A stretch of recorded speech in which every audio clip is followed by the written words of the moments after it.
இன்றைக்கி இருக்கிற காலத்தில் குளிக்கிறது கூட நிறைய பேத்துக்கு சோம்பலாக இருக்கும் இல்லையா? ஸோ அப்படி இருக்கிற இந்த ஒரு சமயத்தில் நம்மளுக்கு குளிப்பாட்டி விடுறதுக்கு யாராவது இருந்தால் அது ரொம்பவே ஈஸியாக இருக்கும் இல்லையா? முக்கியமாக ஒரு மிஷின் இருந்துச்சுன்னா இன்னுமே கூட நல்லா இருக்கும்னு நீங்கள் யாராவது நினச்சிருக்கீங்களா? என்ன ஜோக் காட்டுறீங்களா? ஆமாங்க, அது எல்லாமே இப்போ சாத்தியமாக போகுது அப்படின்னு சொன்னால் உங்களால் நம்ப முடியுதா?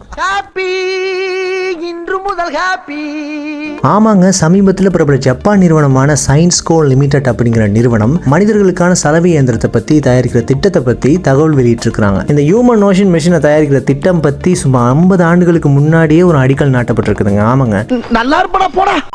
1970 ஜப்பான் உலக கண்காட்சியில் ஹியூமன் ஓஷன் மிஷின் அப்படிங்கிற ஒன்று அறிமுகப்படுத்தப்பட்டுச்சு. அல்ட்ராசோனிக் பாத் அப்படின்னு அழைக்கக்கூடிய இந்த ஒரு இயந்திரம் சன்யோ எலக்ட்ரிகோ அப்படிங்கிற ஒரு நிறுவனத்தால் உருவாக்கப்பட்டிருக்குன்னு சொல்லப்படுது. அந்த சமயத்தில் உலக நாடுகள் மத்தியில் இது மிகப்பெரிய பரபரப்பை ஏற்படுத்தியிருக்குங்க. இந்த மிஷின் இருக்கு இல்லையா, வெறுமனே 15 நிமிஷத்தில் நம்மளை வந்து மசாஜ் செஞ்சு சுத்தப்படுத்தி காய வச்சும் எடுத்துருதான். ஸோ 50 வருஷங்களுக்கு முன்னாடியே அதை கண்காட்சியில் வச்சிருக்காங்க. பட் அந்த சமயத்தில் வணிக ரீதியில் இது ஒரு மிகப்பெரிய முக்கியத்துவம் பெறலை. ஆனால் 50 ஆண்டுகளுக்கு பிறகு தற்போது இந்த ஒரு விசித்திரமான கண்டுபிடிப்பு இருக்கு இல்லையா, இது ஒரு உயர் தொழில்நுட்பத்தோட மேம்படுத்தப்பட்டு மீண்டும் சந்தைக்கு வரலாம் அப்படிங்கிற ஒரு கருத்து வந்து சொல்லப்படுது. சயின்ஸ்கோ லிமிடெட் நிறுவனத்தின் தலைவரான யசுவாகி அயோமா அவருக்கு வந்து 10 வயசு இருக்கும்பொழுது இந்த அல்ட்ராசோனிக் பாத் அப்படிங்கிற இந்த ஒரு சலவை இயந்திரத்தால் ஈர்க்கப்பட்டிருக்கிறாரு. அவருக்கு டைம் கிடைக்கும் போதெல்லாம் இதை மாடிஃபை பண்ணி வந்திருக்கிறாரு.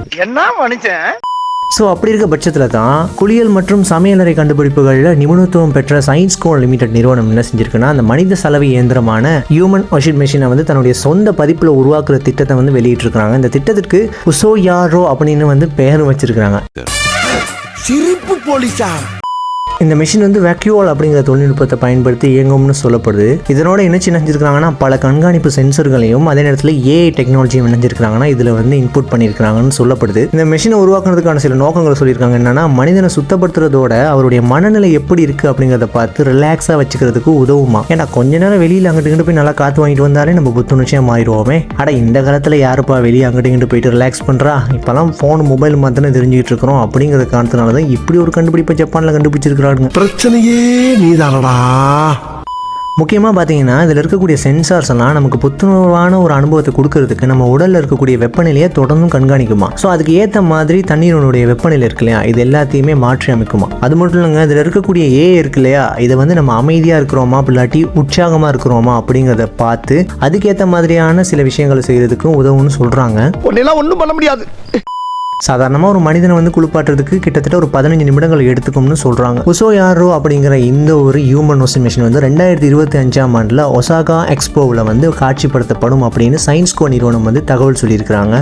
ஸோ அப்படி இந்த கண்காட்சியில் கலந்து கொள்ளக்கூடிய அந்த பார்வையாளர்கள் இருக்காங்க இல்லையா, அவங்க எல்லாருக்குமே ஒவ்வொரு நாளும் 1000 பார்வையாளர்களை வந்து இந்த இயந்திரத்தில் குளிக்கிறதுக்கான அனுபவத்தை வழங்குறதாக திட்டமிட்டிருக்கதாகவும் சொல்லப்படுது.